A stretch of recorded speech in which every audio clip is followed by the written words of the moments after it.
edges had shrunk to a casual, even song from a few yet unwearied performers. Robin was beginning to assert himself once more, and there was a feeling in the air of change and departure. The cuckoo, of course, had long been silent, but many another feathered friend, for months a part of the familiar landscape and its small society, was missing too, and it seemed that the ranks thinned steadily day by day. Rat, ever observant of all winged movements, saw that it was taking daily a southing tendency, and even as he lay in bed at night, he thought he could make out, passing in the darkness overhead, the beat and quiver of impatient pinions, obedient to the peremptory call. Nature's grand hotel has its season, like the others.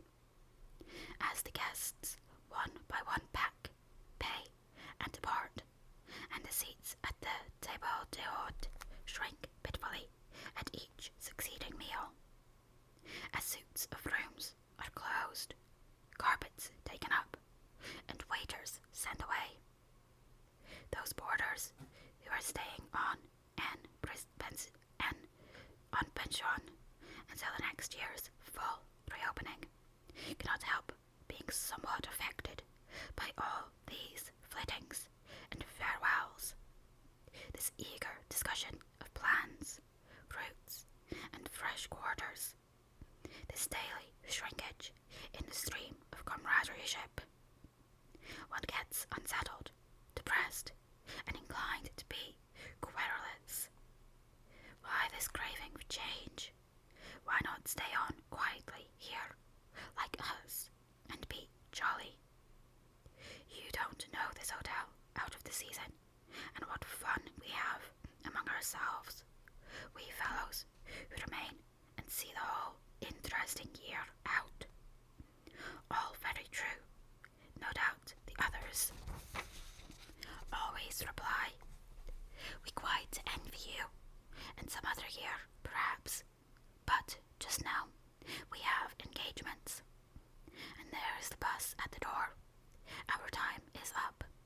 So they depart with a smile and a nod, and we miss them and feel resentful. The rat was a self-sufficing sort of animal, rooted to the land, and whoever went, he stayed. Still, he could not help noticing what was in the air and feeling some of its influence in his bones. It was difficult to settle down to anything seriously with all this flitting going on, leaving the waterside, where rushes stood thick and tall in a stream that was becoming sluggish and low. He wandered countrywards, crossed a field or two of pasturage, already looking dusty and parched, and thrust into the great realm of wheat, yellow, wavy, and murmurous, full of quiet motion and small whisperings.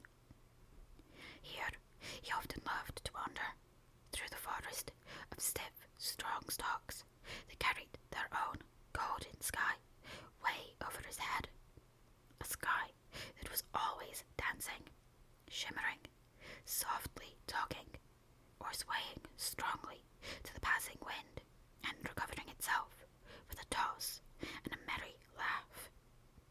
Here, too, he had many small friends, a society complete in itself, leading full and busy lives, but always with a spare moment to gossip and exchange news with a visitor. Today, however, though they were civil enough, the field mice and harvest mice seemed preoccupied. Many were digging and tunneling busily. Others gathered together in small groups, examined plans and drawings of small flats, stated to be desirable and compact, and situated conveniently near the stores. Some were hauling out dusty trunks and trash baskets. brothers were already elbow-deep packing their belongings, while everywhere piles and bundles of wheat, oats, barley, beech mast, and nuts lay about, ready for transport. "Here's old Ratty," they cried as soon as they saw him. "Come and bear a hand, Rat, and don't stand about idle." "What sort of games are you up to?" said the Water Rat severely. "You know it isn't time to be thinking of winter quarters yet, by a long way." "Oh yes, we know that," explained a field mouse, rather shamefacedly. "But it's always as well to be in good time, isn't it? We really must get all the furniture and baggage and stores moved out of this before those horrid machines begin clicking round the fields. And then, you know, the best flats get picked up so quickly nowadays, and if you're late, you have to put up with anything, and they want such a lot of doing up too before they're fit to move into. Of course, we're early, we know that, but we're only just making a start." "Oh, bother starts," said the Rat. "It's a splendid day. Come for a row, or a stroll along the hedges, or a picnic in the woods, or something." "Well, I think not today, thank you," replied the field mouse hurriedly. "Perhaps some other day, when we've more time." The Rat, with a snort of contempt, swung round to go, tripped over a hat box, and fell with undignified remarks. "If people would be more careful," said the field mouse, rather stiffly, "and look where they're going, people wouldn't hurt themselves and forget themselves. Mind that hold all, Rat. You'd better sit down somewhere. In an hour or two, we may be more free to attend to you." "You won't be free, as you call it, much this side of Christmas, I can see that," retorted the Rat grumpily, as he picked his way out of the field. He returned somewhat despondently to his river again, his faithful, steady-going old river, which never packed up, flitted, or went into winter quarters. In the osiers which fringed the bank, he spied a swallow sitting. Presently it was joined by another, and then by a third, and the birds, fidgeting restlessly on their bough, talked together earnestly and low. "What, already?" said the Rat, strolling up to them. "What's the hurry? I call it simply ridiculous." "Oh, we're not off yet, if that's what you mean," replied the first swallow. "We're only making plans to arranging things. Talking it over, you know, what route we're taking this year, and where we'll stop, and so on. That's half the fun." "Fun?" said the Rat. "Now that's just what I don't understand. If you've got to leave this pleasant place, and your friends who will miss you, and your snug homes that you've just settled into, why, when the hour strikes, I've no doubt you'll go bravely, and face all the trouble and discomfort, and change and newness, and make believe that you're not very unhappy, but to want to talk about it, or even think about it, till you really need." "No, you don't understand, naturally," said the second swallow. "First, we feel it stirring within us, a sweet unrest. Then, back come the recollections, one by one, like homing pigeons. They flutter through our dreams at night. They fly with us in our wheelings and circlings by day. We hunger to inquire of each other, to compare notes, and assure ourselves that it was all really true, as, one by one, the scents and sounds and names of long-forgotten places come gradually back and beckon to us." "Couldn't you stop on it for just this year?" suggested the Water Rat wistfully. "We'll all do our best to make you feel at home. You've no idea what good times we have here, while you are far away." "I tried stopping on one year," said the third swallow. "I'd grown so fond of the place that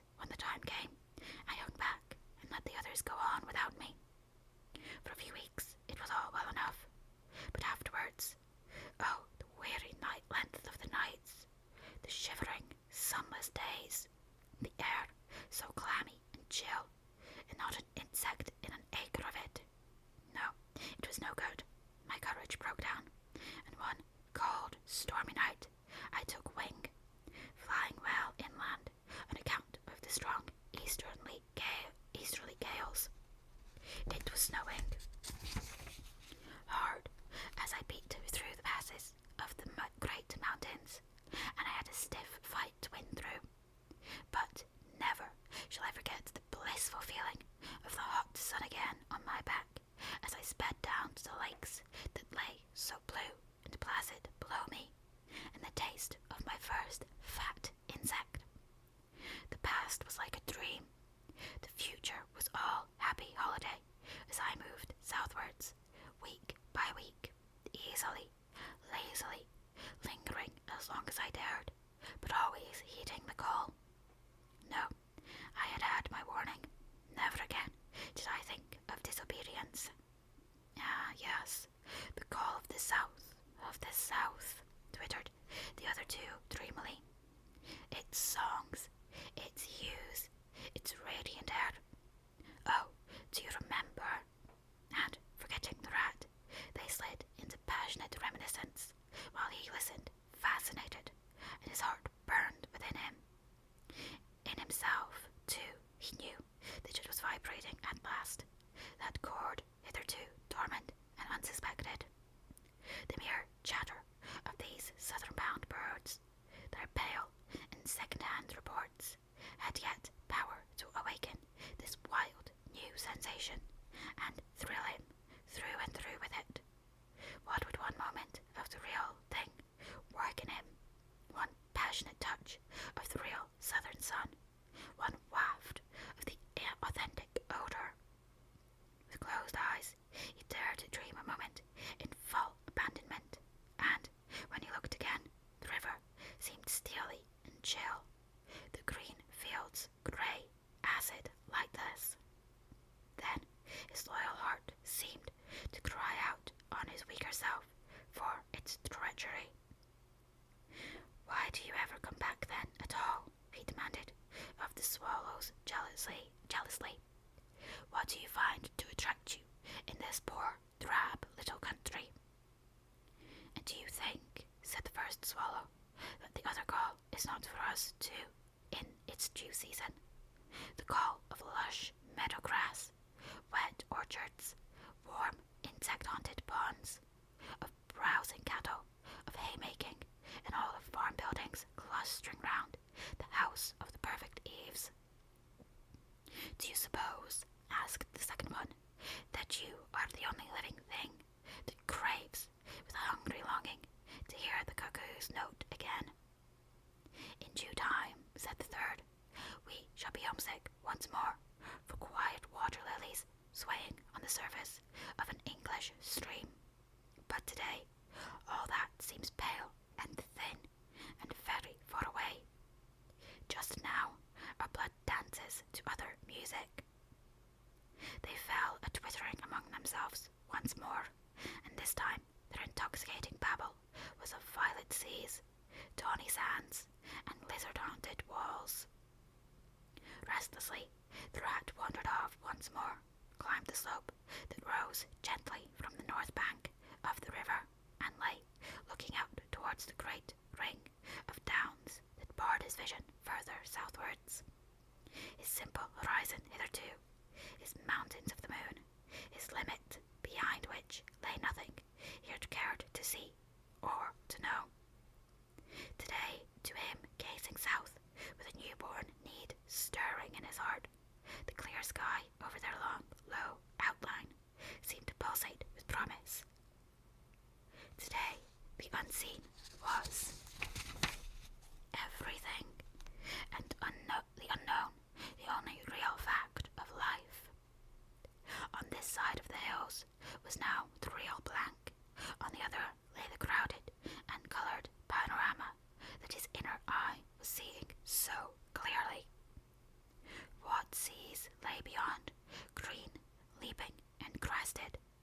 What sun-bathed coasts, along which the white villas glittered against the olive woods?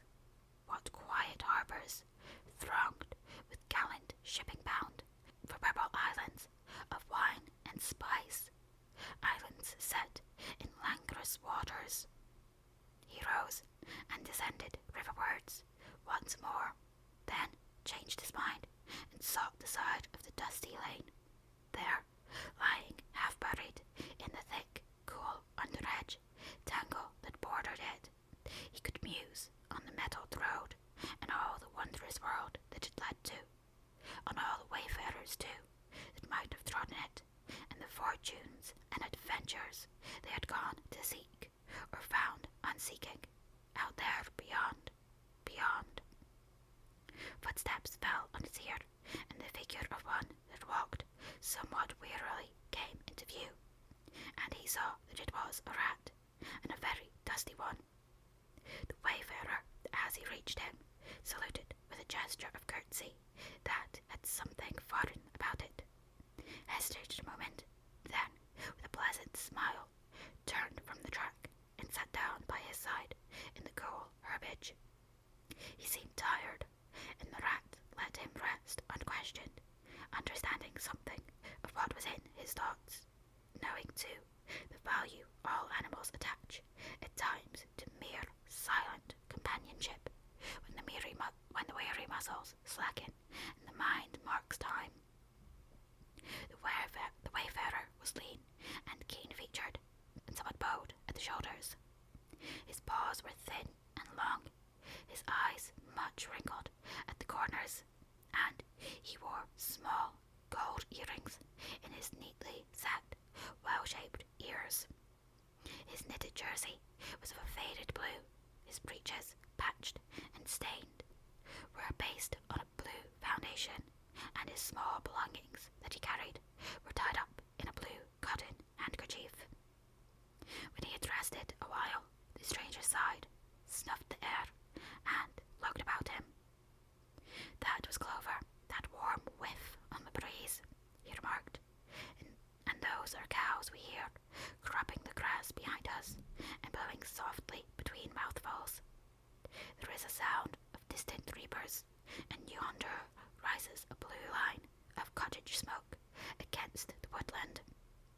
The river runs somewhere close by, for I hear the call of the moor hen, and I see by your build that you're a freshwater mariner.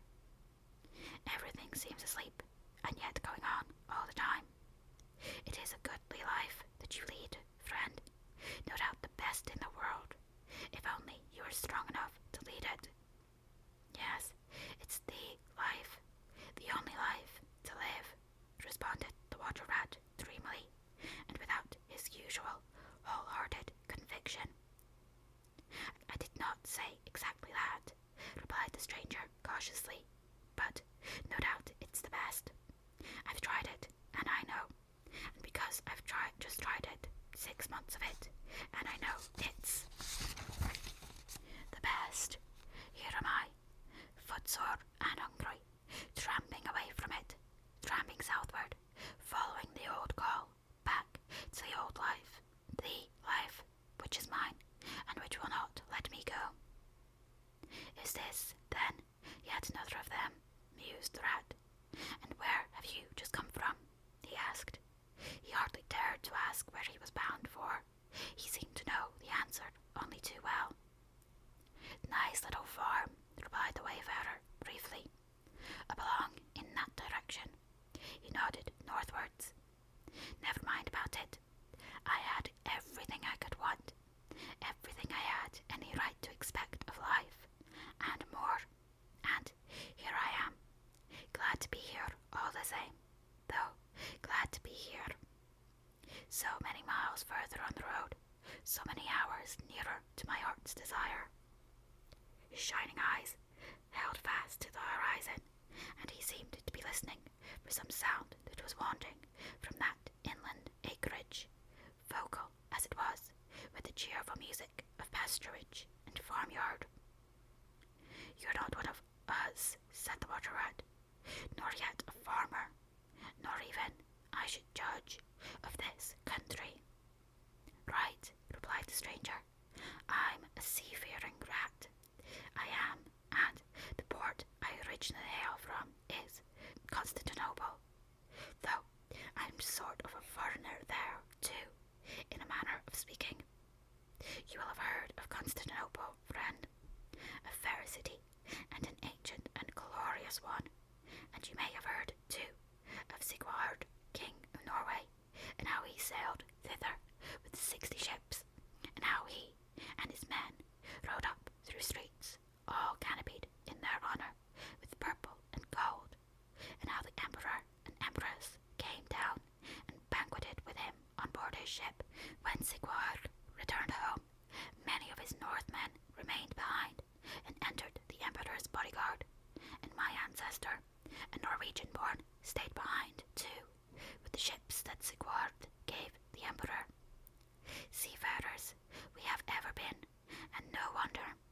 As for me, the city of my birth is no more my home than any pleasant port between there and the London River. I know them all, and they know me. Set me down on any of their quays or foreshores, and I am home again.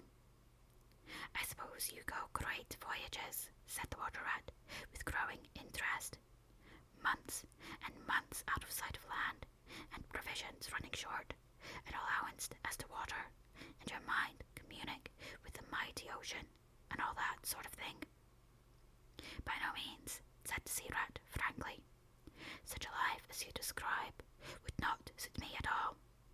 I am in the coasting trade, and rarely out of sight of land. It's the jolly times on shore that appeal to me, as much as the seafaring.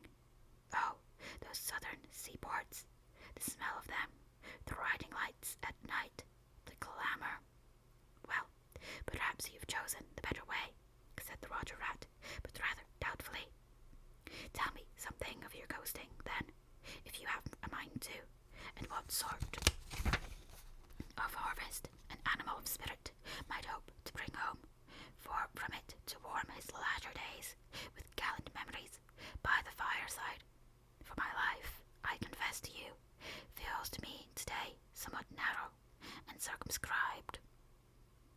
My last voyage, began the sea rat, that landed me eventually in this country, bound with high hopes for my inland farm, will serve as good example of any of them, and, indeed, as an epitome of my highly coloured life. Family troubles, as usual, began it. The domestic storm cone was hoisted, and I shipped myself on board a small trading vessel from Constantinople by classic seas whose every wave throbs with a deathless memory to the Grecian islands and the Levant. Those were golden days and balmy nights, in and out of harbour all the time. Old friends everywhere, sleeping in some cool temple or ruined cistern during the heat of the day, feasting and song after sundown under great stars set in a velvet sky. Thence we turned and coasted up the Adriatic, its shores swimming in an atmosphere of amber, rose, and aquamarine. We lay in wide landlocked harbours. We roamed through ancient and noble cities until, at last, one morning, as the sun rose royally behind us, we rode into Venice down a path of gold. Oh, Venice is a fine city, wherein a rat can wander at his ease and take his pleasure, or, when weary of wandering, can sit at the edge of the Grand Canal at night, feasting with his friends, when the air is full of music and the sky full of stars, and the lights flash and shimmer on the polished steel prows of the swaying gondolas, packed so that you could walk across the canal on them from side to side. And then the food. Do you like shellfish? Well, we won't linger over that now. He was silent for a time, and the water rat, silent too and enthralled, floated on dream canals and heard a phantom song pealing high between vaporous grey waved lapped walls. Southwards we sailed again at last, continued the sea rat, coasting down the Italian shore, till finally we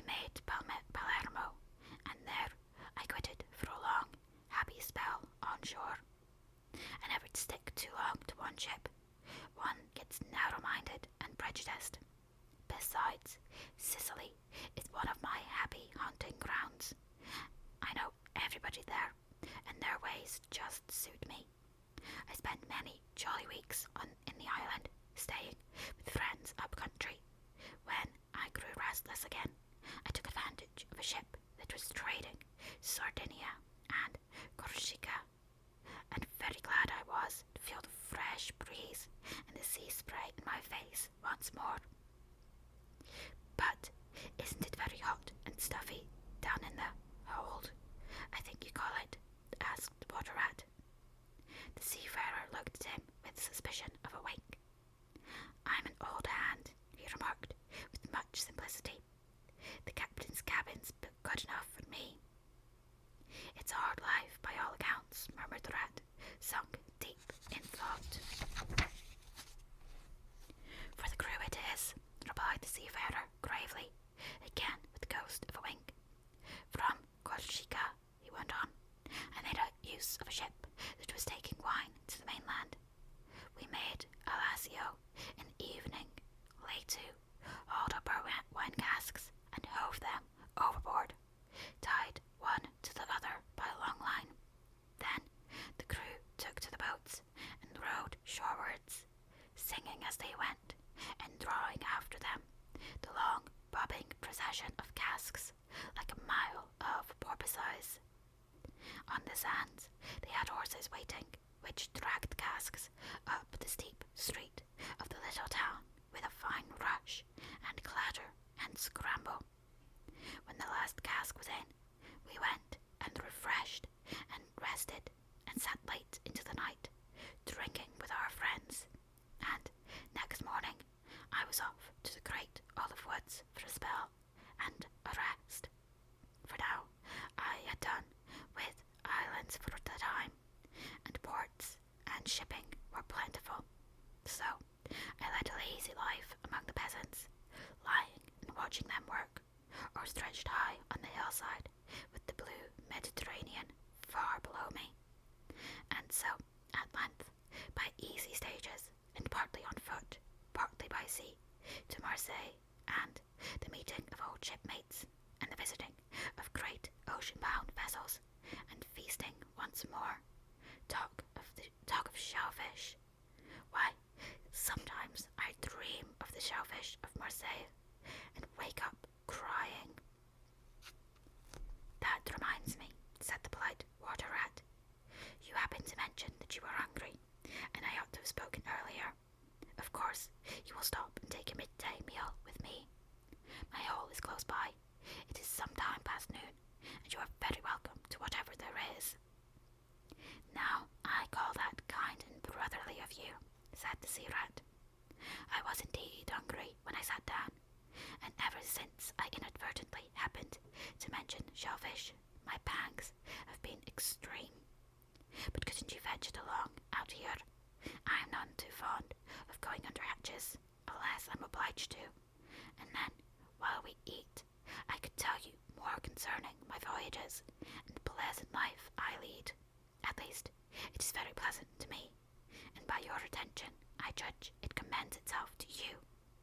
Whereas, if we go indoors, it is 100 to 1 that I shall presently fall asleep. That is indeed an excellent suggestion, said the water rat, and hurried off home. There he got out the luncheon basket and packed a simple meal in which, remembering the stranger's origin and preferences, he took care to include a yard of long French bread, a sausage out of which the garlic sang, some cheese which lay down and cried, and a long-necked, straw-covered flask containing bottled sunshine shed and garnered on far southern slopes. Thus laden, he returned with all speed, and blushed for pleasure at the old seaman's commendations for his taste and judgment, as together they unpacked the basket and laid out the contents on the grass by the roadside. The sea rat, as soon as his hunger was somewhat assuaged, continued the history of his latest voyage, conducting his simple hearer from port to port of Spain, landing him at Lisbon, Oporto, and Bordeaux.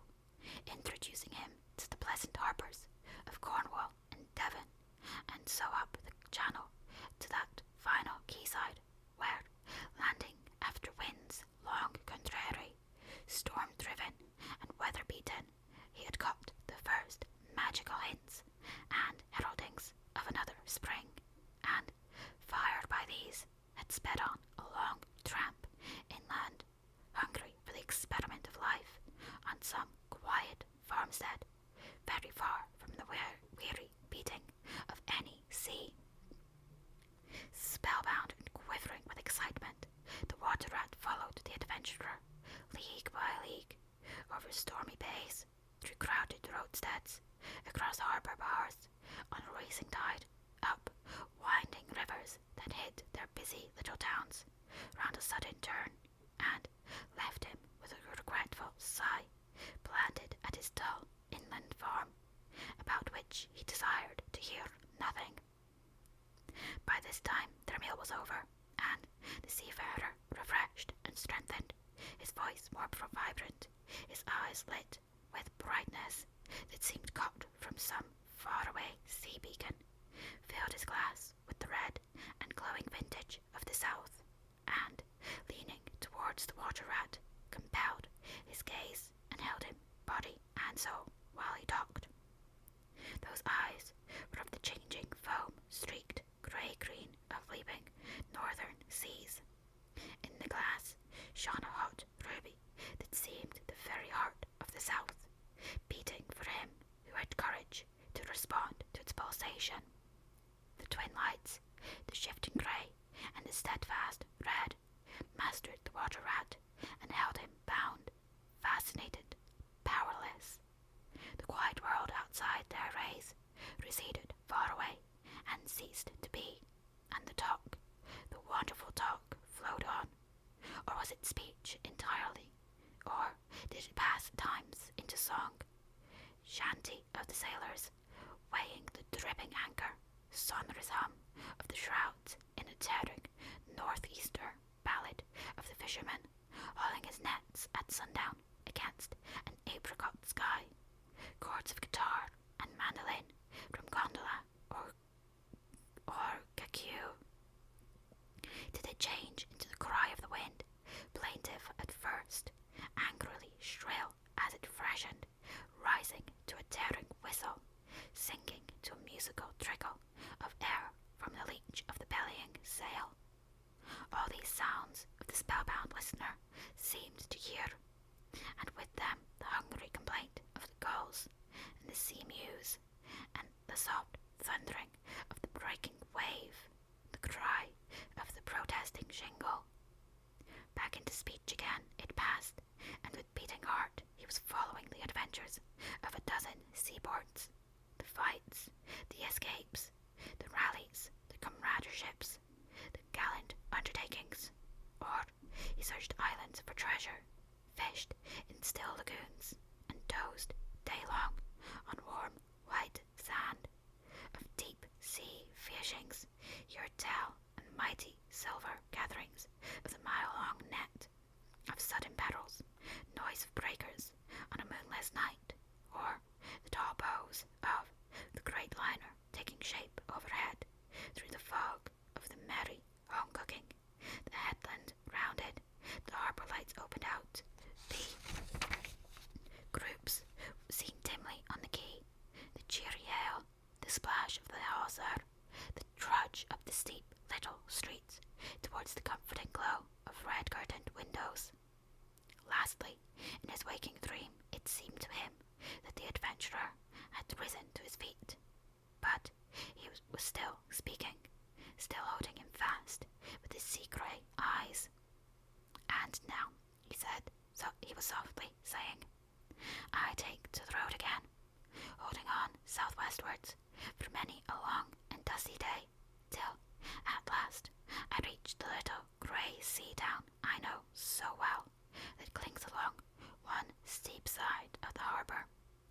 There, through dark doorways, you look down flights of stone steps, overhung by great pink tufts of valerian, and ending in a patch of sparkling blue water. The little boats that lie tethered to the rings and stanchions of the old sea-wall are gaily painted as those I clambered in and out of in my own childhood. The salmon leap on the flood tide, schools of mackerel flash and play past quaysides and foreshores, and by the windows the great vessels glide night and day up to their moorings or forth to the open sea. There, sooner or later, the ships of all seafaring notions arrive, and there, at its destined hour, the ship of my choice will let go its anchor. I shall take my time. I shall tarry and bide, till at last the right one lies waiting for me, warped out into midstream, loaded, low, her bowsprit pointing down harbour. I shall slip on board by boat or along hawser, and then one morning I shall wake to the song and tramp of the sailors, the clink of the capstan, and the rattle of the anchor chain coming merrily in. We shall break out the jib and the foresails. The white houses on the harbour side will glide slowly past us as she gathers steering way, and the voyage will have begun. As she forges towards the headland, she will clothe herself with canvas, and then, once outside, the sounding slap of great green seas as she heels to the wind, pointing south. And you will come too, young brother, for the days pass and never return, and the south still waits for you. Take the adventure, heed the call, now ere the irrevocable moment passes.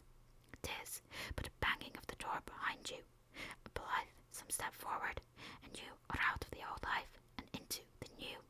Then, some day, long hence, jog home here if you will, when the cup has been drained and the play has been played, and sit down by your quiet river with a store of goodly memories for company. You can easily overtake me on the road, for you are young and I am aging, and go softly. I will linger and look back, and at last I will surely see you coming, eager and light-hearted, with all the south in your face. The voice died away and ceased, as an insect's tiny trumpet dwindles swiftly into silence, and the water rat, paralyzed and staring, saw at last but a distant speck on the wide surface of the road. Mechanically, he rose and proceeded to repack the luncheon basket, carefully and without haste. Mechanically, he returned home, gathered together a few small necessaries and special treasures he was fond of, and put them in a satchel, acting with slow deliberation, moving about the room like a sleepwalker, listening ever with parted lips. He swung the satchel over his shoulder, carefully selected a stout stick for his wayfaring, and with no haste, but with no hesitation at all, he stepped across the threshold just as the mole appeared at the door. "Why, where are you off to, Ratty?" asked the mole, in great surprise, grasping him by the arm. "Going south with the rest of them," murmured the rat in a dreamy monotone, never looking at him. "Seawards first, and then on shipboard, and so to the shores that are calling me." He pressed resolutely forward, still without haste, but with dogged fixity of purpose. But the mole, now thoroughly alarmed, placed himself in front of him, and, looking into his eyes, saw that they were glazed and set, and turned a streaked and shifting grey. Not his friend's eyes, but the eyes of some other animal. Grappling with him strongly, he dragged him inside, threw him down, and held him. The rat struggled desperately for a few moments, and then his strength seemed suddenly to leave him, and he lay still and exhausted, with closed eyes, trembling. Presently, the mole assisted him to rise, and placed him in a chair, where he sat collapsed and shrunken into himself, his body shaken by a violent shivering, passing in time into an hysterical fit of dry sobbing. Mole made the door fast, threw the satchel into a drawer, and locked it, and sat down quietly on the table by his friend, waiting for the strange seizure to pass. Gradually, the rat sank into a troubled doze, broken by starts and confused murmurings of things strange and wild and foreign to the unenlightened mole, and from that he passed into a deep slumber. Very anxious in mind, the mole left him for a time, and busied himself with household matters, and it was getting dark when he returned to the parlour, and found the rat where he had left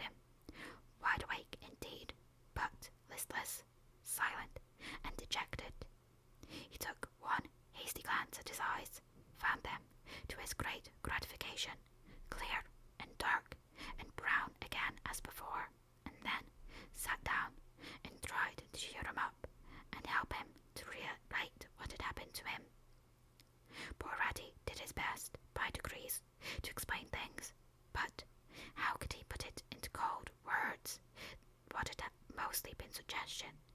How recall, for another's benefit, the haunting sea voices that had sung to him. How reproduce at second hand the magic of the seafarer's 100 reminiscences. Even to himself, now the spell was broken and the glamour gone, he found it difficult to account for what had seemed some hours ago the inevitable and only thing. It is not surprising, then, that he failed to convey to them all any clear idea of what he had been through that day. To them all, this much was plain. The fit or attack had passed away, and had left him sane again, though shaken and cast down by the reaction. But he seemed to have lost all interest for the time in the things that went to make up his daily life, as well as in all pleasant forecastings of the altered days and doings that the changing season was surely bringing. Casually then, and with seeming indifference, the mole turned his stock to the harvest that was being gathered in, the towering wagons and their straining teams, the growing ricks, and the large moon rising over the bare acres dotted with sheaves. He talked of the reddening apples around, of the browning nuts, of jams and preserves, and the distilling of cordials, till, by easy stages such as these, he reached midwinter, its hardy joys, and its snug home life, and then he became simply lyrical. By degrees, the rat began to sit up and join in.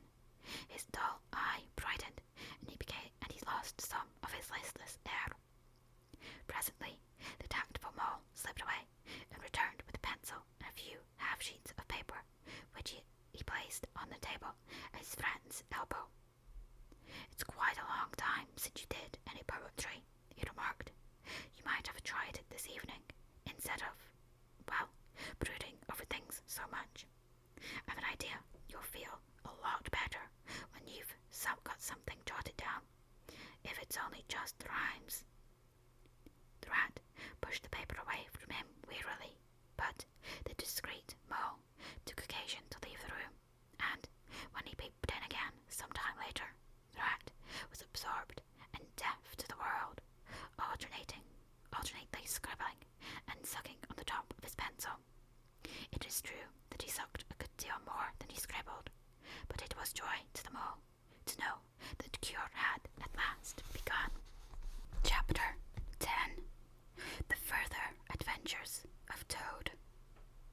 The front door of the hollow tree faced eastwards, so Toad was called at an early hour, partly by the bright sunlight streaming in on him, partly by the exceeding coldness of his toes, which made him dream that he was at home in bed in his own handsome room with the Tudor window, on a cold winter's night, and his bedclothes had got up, grumbling and protesting they couldn't stand the cold any longer, and had run downstairs to the kitchen fire to warm themselves, and he had followed on bare feet along miles and miles of icy, stone-paved passages, arguing and beseeching them to be reasonable. He would probably have been aroused much earlier had he not slept for some weeks on straw over stone flags, and almost forgotten the friendly feeling of thick blankets pulled well up around the chin. Sitting up, he rubbed his eyes first, and his complaining toes next, wondered for a moment where he was, looking round for a familiar stone wall and little barred window. Then, with a leap of the heart, remembered everything. His escape, his flight, his pursuit.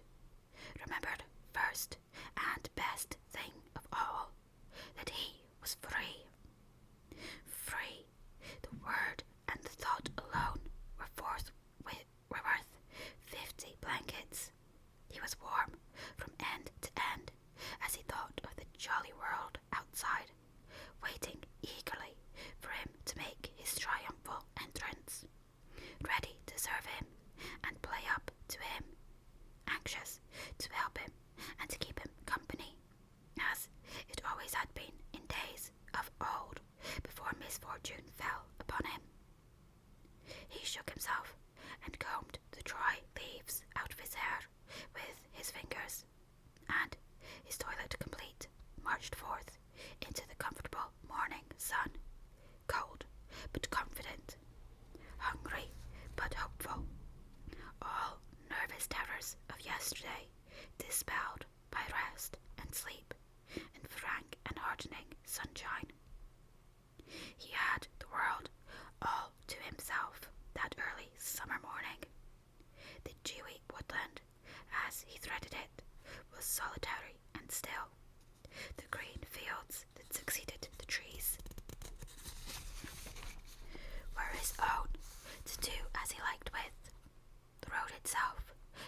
reached it in that loneliness that was everywhere, seemed like a stray dog to be looking anxiously for company.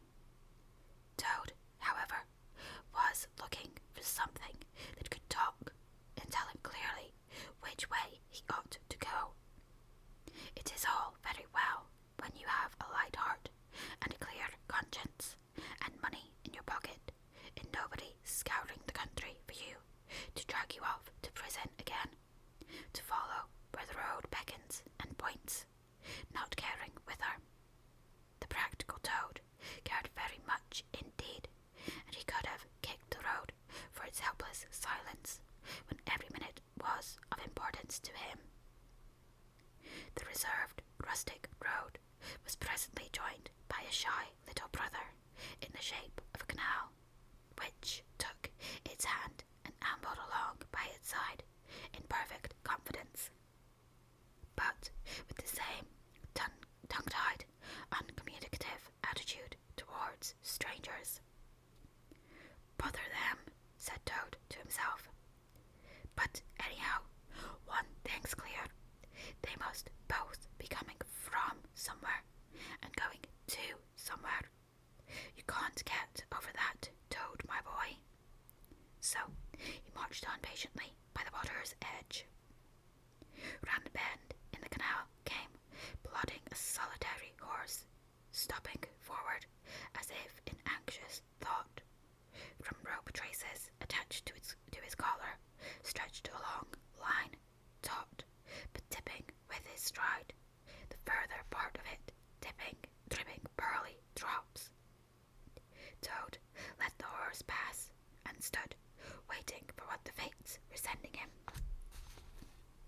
With a pleasant swirl of quiet water at its blunt bow, the barge slid up alongside of him, its gaily painted gunwale level with its towing path. Its sole occupant, a big, stout woman, wearing a linen sunbonnet, one brawny arm laid along the tiller. "A nice morning, ma'am," she remarked to Toad, as she drew up level with him. "I dare say it is, ma'am," responded Toad politely, as he walked along the towpath abreast of her. "I dare say it is a nice morning to them that's not in sore trouble, like what I am. Here's my married daughter. She sent off to me post-haste to come to her at once.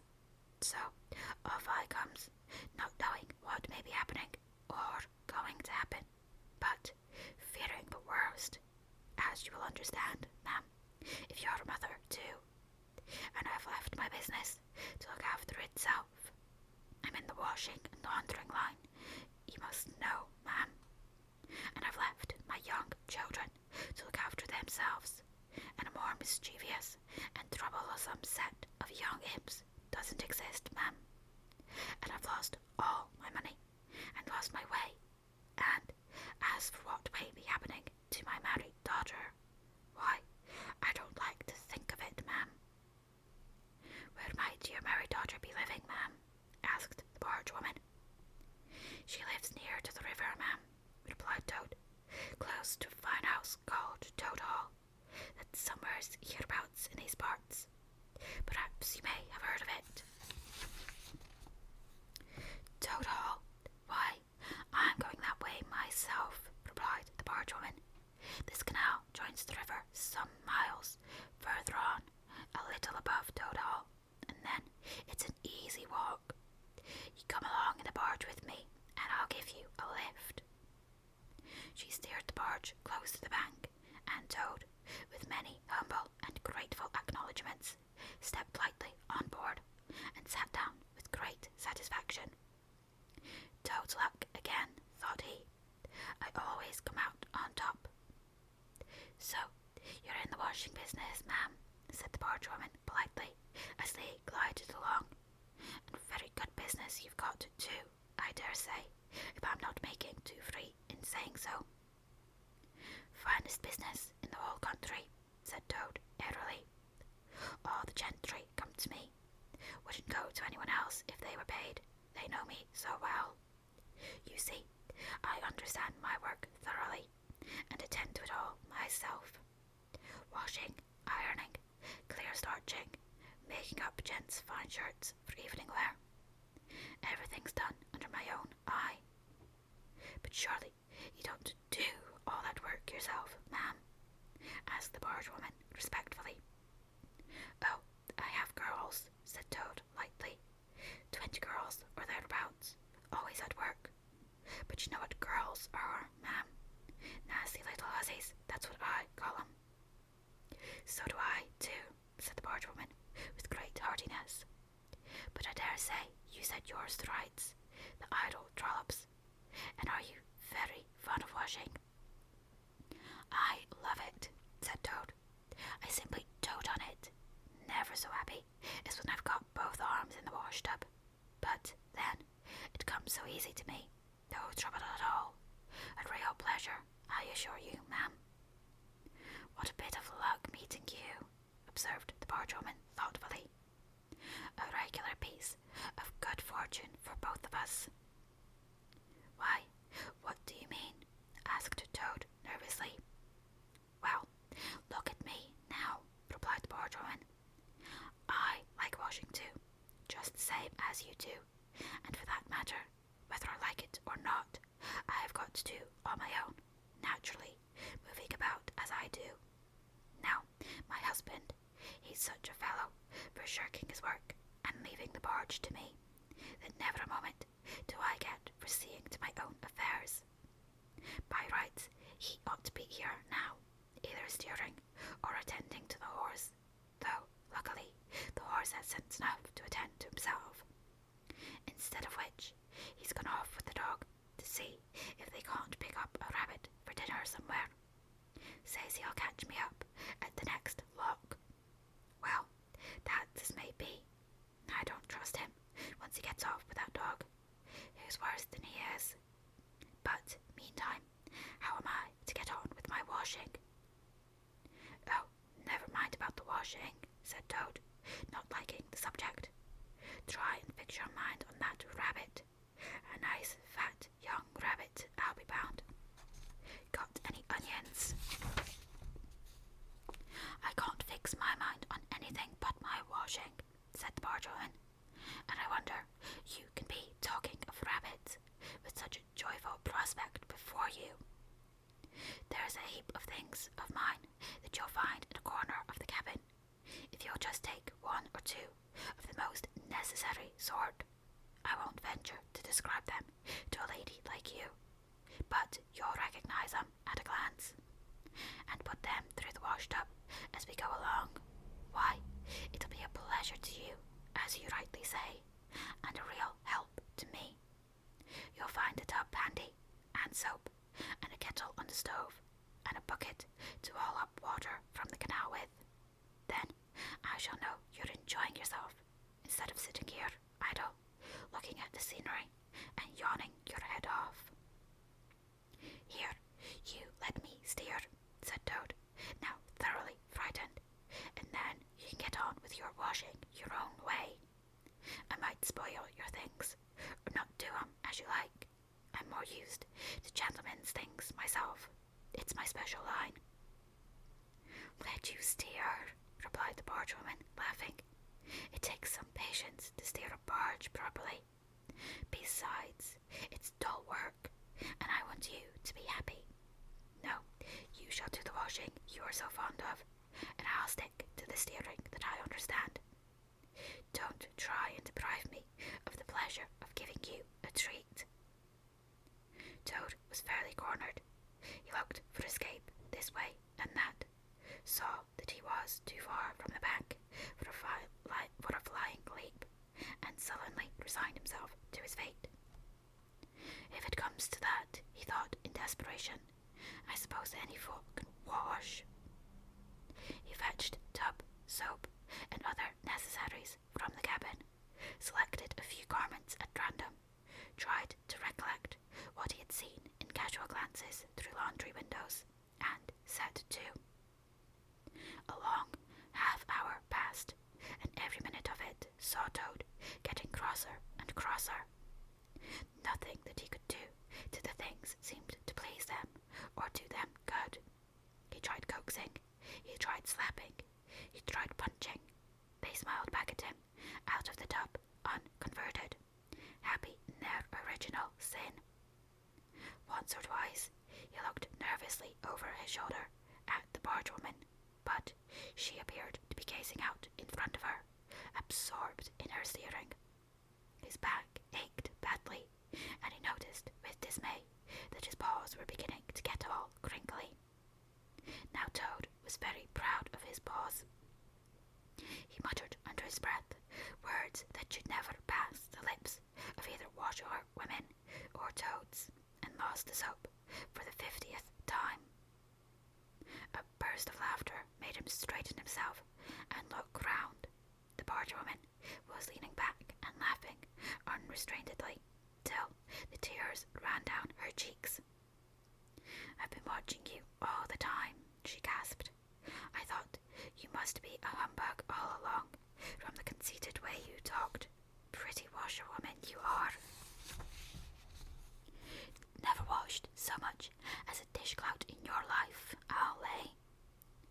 Toad's temper, which had been simmering viciously for some time, now fairly boiled over, and he lost all control of himself. "You common, low, fat barge woman," he shouted. "Don't you dare talk to your betters like that. Washerwoman indeed. I would have you know that I am a toad, a very well-known, respected, distinguished toad. I may be under a bit of a cloud at present, but I will not be laughed at by a barge woman." The woman moved nearer to him and peered under his bonnet keenly and closely. "Why, so you are," she cried. "Well, I never. A horrid, nasty, crawly toad, and in my nice clean barge too. Now that is a thing that I will not have." She relinquished the tiller for a moment. One big mottled arm shot out and caught Toad by a foreleg, while the other gripped him fast by a hind leg.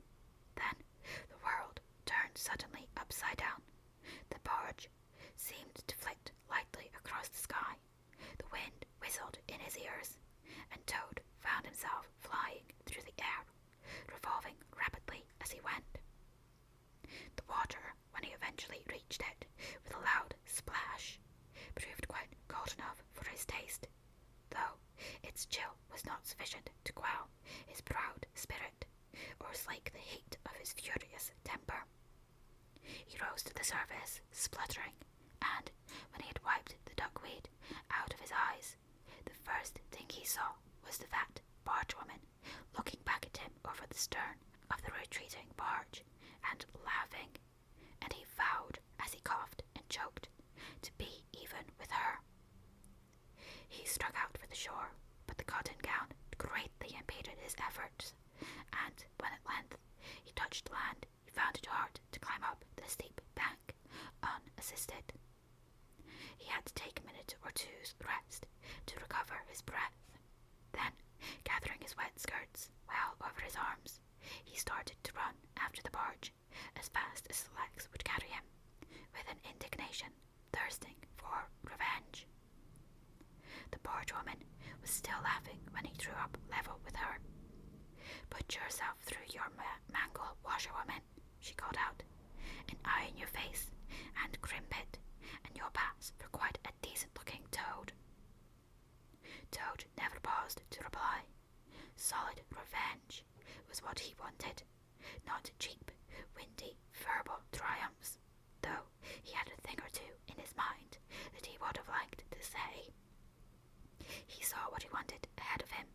Running swiftly on, he overtook the horse, unfastened the tow rope, and cast off, jumped lightly on the horse's back, and urged it to a gallop by kicking it vigorously in the sides. He steered for the open country, abandoning the towpath, and swinging his steed down a rutty lane.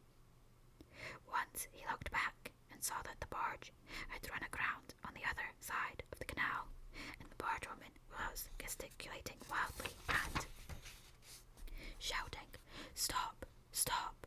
I've heard that song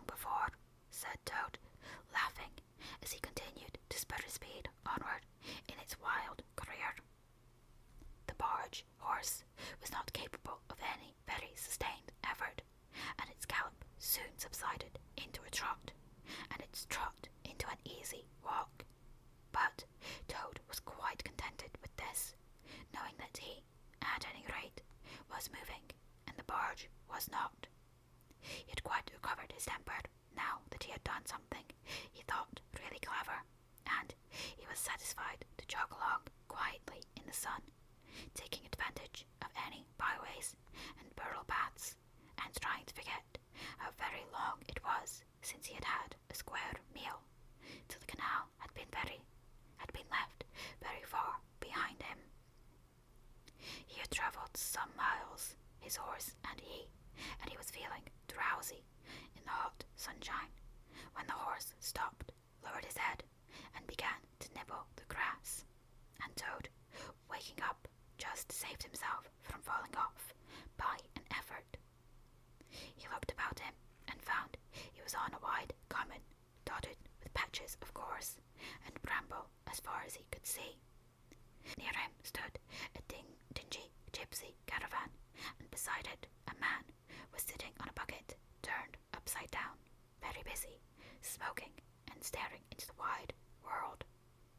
A fire of sticks was burning nearby, and over the fire hung an iron pot, and out of that pot came forth bubblings and gurglings and a vague, suggestive steaminess. Also smells, warm, rich, and varied smells that twined and twisted and wreathed themselves at last into one complete, voluptuous, perfect smell that seemed like the very soul of nature, taking form and appearing to her children, a true goddess, a mother of solace and comfort. Toad now knew well that he had not been really hungry before. What he had felt earlier in the day had been a mere trifling qualm. This was the real thing at last, and no mistake, and it would have to be dealt with speedily too, or there would be trouble for somebody or something. He looked the gypsy over carefully, wondering vaguely whether it would be easier to fight him or cajole him. So there he sat, and sniffed and looked at the gypsy, and the gypsy sat and smoked and looked at him. Presently the gypsy took his pipe out of his mouth and remarked in a careless way, "Want to sell that there horse of yours?" Toad was completely taken aback. He did not know the gypsies were very fond of horse dealing, and never missed an opportunity, and he had not reflected that caravans were always on the move and took a deal of drawing. It had not occurred to him to turn the horse into cash, but the gypsy's suggestion seemed to smooth the way towards the two things he wanted so badly: ready money and a solid breakfast. "What?" he said. "Me sell this beautiful young horse of mine? Oh no, it's out of the question. Who's going to take the washing home to my customers every week? Besides, I'm too fond of him, and he simply dotes on me." "Try and love a donkey," suggested the gypsy. "Some people do." "You don't seem to see," continued Toad, "that this fine horse of mine is a cut above you altogether. He's a blood horse, he is, partly. Not the part you see, of course, another part. And he's been a prize hackney too, in his time. That was the time before you knew him. But you can still tell it on him at a glance, if you understand anything about horses. No, it's not to be thought of for a moment. All the same, how much might you be disposed to offer me for this beautiful young horse of mine?" The gypsy looked the horse over, and then he looked Toad over with equal care, and looked at the horse again. "Shilling a leg," he said briefly, and turned away, continuing to smoke and try to stare the wide world out of countenance. "A shilling a leg," cried Toad. "If you please, I must take a little time to work that out, and see just what it comes to." He climbed down off his horse and left it to graze, and sat down by the gypsy and did sums on his fingers, and at last said, "A shilling a leg? Why, that comes to exactly 4 shillings, and no more. shillings for this beautiful young horse of mine." "Well," said the gypsy, "I'll tell you what I will do. I'll make it 5 shillings, and that's 3 and 6 pence more than the animal's worth, and that's my last word."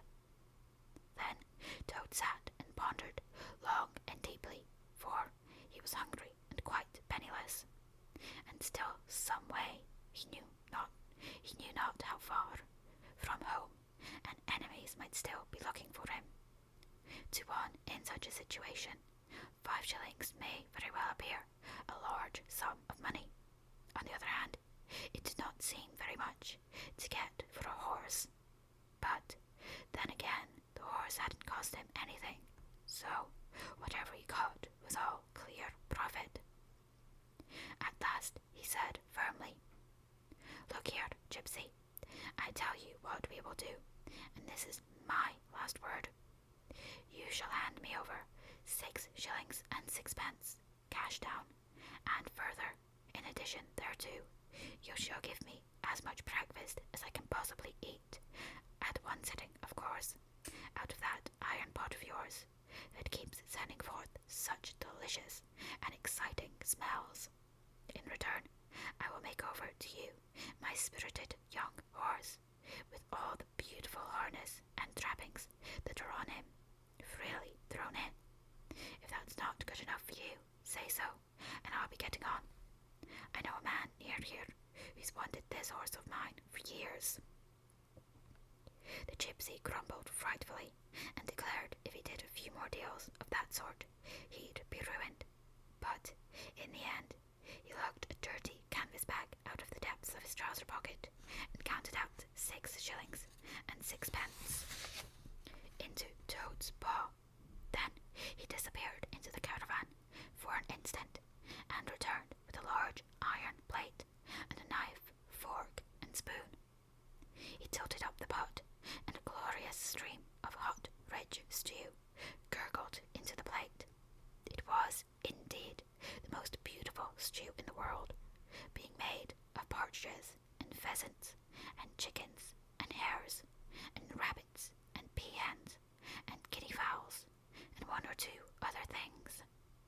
Toad took the plate on his lap, almost crying, and stuffed and stuffed and stuffed and stuffed, and kept asking for more, and the gypsy never grudged it him. He thought he had never eaten so good a breakfast in all his life. When Toad had taken as much stew on board as he thought he could possibly hold, he got up and said goodbye to the gypsy, and took an affectionate farewell of the horse, and the gypsy, who knew the riverside well, gave him directions which way to go, and he set forth on his travels again in the best possible spirits. He was, indeed, a very different Toad from the animal of an hour ago. The sun was shining brightly, his wet clothes were quite dry again, he had money in his pockets once more, he was nearing home and friends and safety, and, most and best of all, he had had a substantial meal, hot and nourishing, and felt big and strong and careless and self-confident. As he tramped along gaily, he thought of his adventures and escapes, and how, when things seemed at their worst, he had always managed to find a way out, and his pride and conceit began to swell within him. "Oh, oh," he said to himself as he marched along, with his chin in the air, "what a clever Toad I am! There is surely no animal equal to me for cleverness in the whole world. My enemies shut me up in prison, encircled by sentries, watching night and day by warders. I walk out through them all, by sheer ability coupled with courage. They pursue me with engines and policemen and revolvers. I snap my fingers at them and vanish laughing into space. I am, unfortunately, thrown into a canal by a woman, fat of body and very evil-minded. What of it? I swim ashore, I seize her horse, I ride off in triumph, and I sell the horse for a whole pocketful of money and an excellent breakfast. Oh, I am the Toad, the handsome, the popular, got so puffed up with conceit that he made up a song as he walked in praise of himself, and sang it at the top of his voice, though there was no one to hear it but him. It was perhaps the most conceited song that any animal ever composed. The world has held great heroes, as history books have showed, but never a name to go down to fame compared with that of Toad. The clever men at Oxford know all that there is to be knowed, but they none of them know one half as much as intelligent Mr. Toad. The animals sat in the ark and cried, their tears in torrents flowed. It was it said, there's land ahead, encouraging Mr. Toad. The army all saluted as they marched along the road. Was it the king or Kitchener? No, it was Mr. Toad. The queen and her ladies in waiting sat at the window and sewed. She cried, look, who's that handsome man? They answered, Mr. Toad. There was a great deal more of the same sort, but too dreadfully conceited to be written down. These are some of the milder verses. He sang as he walked, and he walked as he sang, and got more inflated every minute. But his pride was shortly to have a severe fall. After some miles of country lanes, he reached the high road, and as he turned into it and glanced along its wide length, he saw approaching him a speck that turned into a dot, and then into a blob, and then into something very familiar, and a double note of warning, only too well known, fell on his delighted ear. This is something like, said the excited Toad. This is real life again. This is once more the great world from which I have been missed so long. I will hail them, my brothers of the wheel, and pitch them a yarn of the sort that has been so successful hitherto, and they will give me a lift, of course, and then I will talk to them some more, and perhaps, with luck, it may even end in my driving up to Toad Hall in a motor car. That will be one in the eye for Badger. He stepped confidently out into the road to hail the motor car, which came along at an easy pace, slowing down as it neared the lane, when suddenly he became very pale. His heart turned to water, his knees shook and yielded under him, and he doubled up and collapsed with a sickening pain in his interior. And well he might, the unhappy animal, for the approaching car was the very one he had stolen out of the yard of the Red Lion Hotel on that fatal day when all his troubles began, and the people in it were the very same people he had sat and watched at luncheon in the coffee room. He sank down in a shabby, miserable heap in the road, murmuring to himself in his despair, "It's all up. It's all over now. Chains and policemen again. Prison again. Dry bread and water again. Oh, what a fool I have been. What did I want to go strutting about the country for, singing conceited songs and hailing people in broad day on the high road, instead of hiding till nightfall and slipping home quietly by back ways? Oh, hapless Toad! Oh, ill-fated animal!" The terrible motor car drew slowly nearer and nearer, till at last he heard it stop just short of him. Two gentlemen got out and walked round the trembling heap of crumpled misery lying in the road, and one of them said, "Oh dear, this is very sad. Here is a poor old thing, a washerwoman apparently, who has fainted in the road. Perhaps she's overcome by the heat, poor creature, or possibly she has not had any food today. Let us lift her into the car and take her to the nearest village, where doubtless she has friends." They tenderly lifted Toad into the motor car and propped him up with soft cushions, and proceeded on their way. When Toad heard them talk in so kind and sympathetic manner, he knew that he was not recognized. His courage began to revive, and he cautiously opened first one eye and then the other,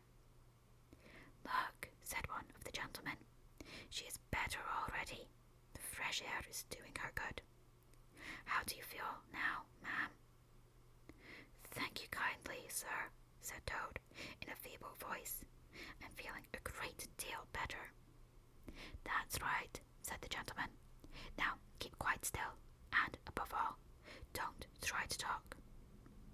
I won't, said Toad. I was only thinking if I might sit on the front seat there beside the driver, where I could get the fresh air fall in my face. I'd soon be all right again. What a very sensible woman, said the gentleman. Of course you shall. So they carefully helped Toad into the front seat beside the driver, and on they went once more. Toad was almost himself again by now. He sat up, looked about him, and tried to beat down the tremors, the yearnings, the old cravings that rose up and beset him and took possession of him entirely. It is fate, he said to himself. Why strive? Why struggle? And he turned to the driver at his side. Please, sir, he said, I wish you would kindly let me try and drive the car for a little.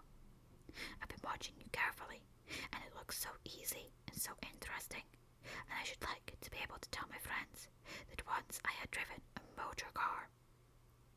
The driver laughed at the proposal so heartily that the gentleman inquired what the matter was. When he heard, he said to Toad's delight, Bravo, ma'am, I like your spirit. Let her have a try and look after her. She won't do any harm. Toad eagerly scrambled into the seat vacated by the driver, took the steering wheel in his hands, listened with affected humility to the instructions given him, and set the car in motion, but very slowly and carefully at first, for he was determined to be prudent. The gentlemen behind clapped their hands and applauded, and Toad heard them saying, How well she does it! Fancy a washerwoman driving a car as well as that the first time. Toad went a little faster, then faster still, and faster. He heard the gentleman call out warningly, Be careful, washerwoman! And this annoyed him, and he began to lose his head. The driver tried to interfere, but he pinned him down in his seat with one elbow and put on full speed. The rush of air in his face, the hum of the engine, and the light jump of the car beneath him intoxicated his weak brain. Washerwoman indeed, he shouted recklessly. Ho, ho! I am the Toad, the motor car snatcher, the prison breaker, the Toad who always escapes. Sit still, and you shall know what driving really is, for you are in the hands of the famous, the skillful, the entirely fearless Toad. With a cry of horror, the whole party rose and flung themselves on him. Seize him, they cried. Seize the Toad, the wicked animal who stole our motor car. Bind him, chain him, drag him to the nearest police station. Down with the desperate and dangerous Toad. Alas, they should have thought they ought to have been more prudent. They should have remembered to stop the motor car somehow before playing any pranks of that sort. With a half-turn of the wheel, the Toad sent the car crashing through the low hedge that ran along the roadside. One mighty bound, a violent shock, and the wheels of the car were churning up the thick mud of a horse pond. Toad found himself flying through the air with the strong upward rush and delicate curve of a swallow. He liked the motion, and was just beginning to wonder whether it would go on until he developed wings and turned into a toad bird, when he landed on his back with a thump in the soft, rich grass of a meadow. Sitting up, he could just see the motor car in the pond, nearly submerged. The gentleman and the driver, encumbered by their long coats, were floundering helplessly in the water. He picked himself up rapidly and set off running across country as hard as he could, scrambling through hedges, jumping ditches, pounding across fields, till he was breathless and weary and had to settle down into a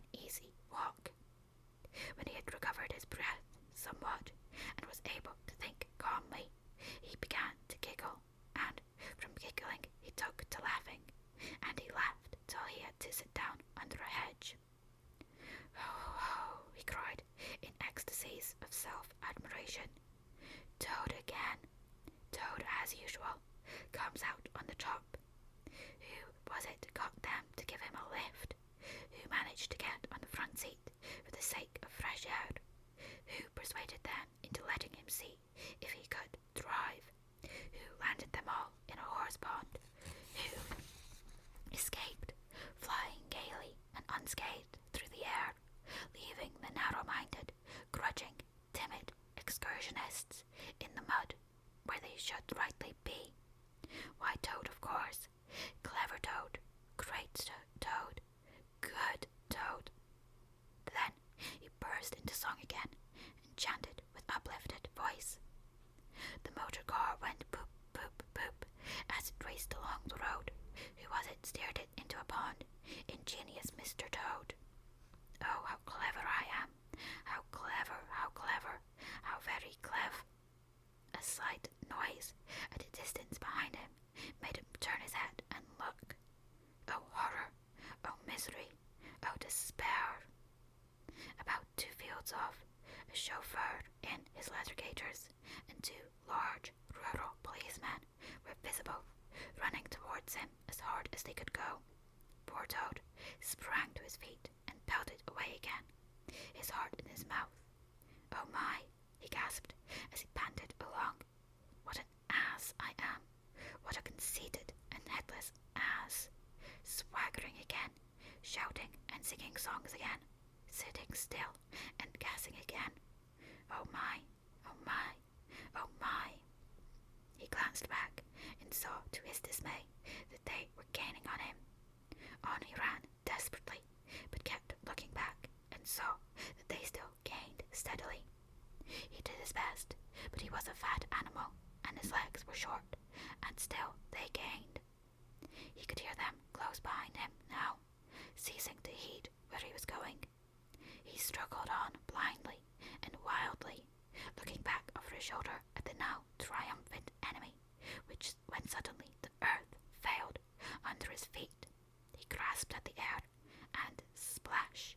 He found himself head over ears in deep water, rapid water, water that bore him along with a force he could not contend with, and he knew that in his blind panic he had run straight into the river. He rose to the surface and tried to grasp the reeds and the rushes that grew along the water's edge, close under the bank, but the stream was so strong that it tore them out of his hands. Oh my, gasped poor Toad. If ever I steal a motor car again, if ever I sing another conceited song. Then down he went, and he came up breathless and spluttering.